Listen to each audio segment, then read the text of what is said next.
RTD is continuing to make changes to try and improve safety on buses and trains. Today, the agency announced it's adding a team of detectives to investigate crimes. 9 News reporter Evan Krugel has more on the announcement and what it means moving forward. RTD trains come and go through dozens of different cities. H&E lines will run south. A 2,400 square mile area that poses a constant challenge to transit police. A lot of challenges. We encompass 8 different counties and 40 different law enforcement jurisdictions that we partner with. Commander Brian KUSA says his officers respond to incidents on RTD property, but they hand those investigations over to the department where the crime occurred. They have the infrastructure, they have detectives in-house, they have the property and evidence room, they have the records departments all up and running, and so they are better equipped currently to investigate those crimes and hold those responsible for those criminal events.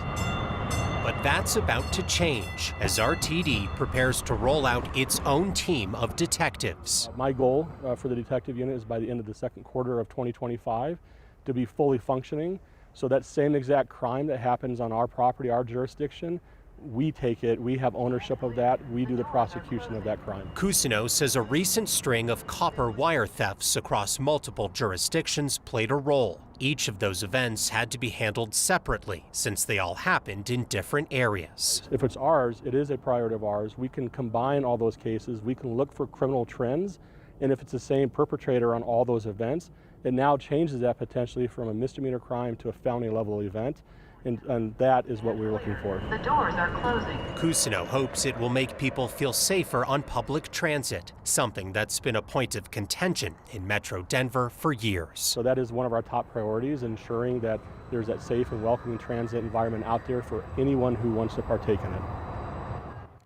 Now, the Bureau launched earlier this month. They already have 3 detectives up and running and plans to add 2 more later this year. Guys, this will be really interesting to see how this all plays out and what this ultimately leads to in terms of potentially more criminals being caught and apprehended, and then what happens in the judicial system after that. Yeah, and then hopefully more public trust. I mean, I know a lot of Right. folks that just don't feel comfortable riding on RTD Yeah. because of the crime. It's lacking in that department right now. They're certainly aware of it, and they hope this will help by convincing more people, yeah, it's safe to get on those buses and trains. And they're hoping to implement this within the next couple of months? Yeah, second quarter of this year, and we'll certainly continue to track that progress and see what this leads to. Great. Evan Krugel, thank you. You bet.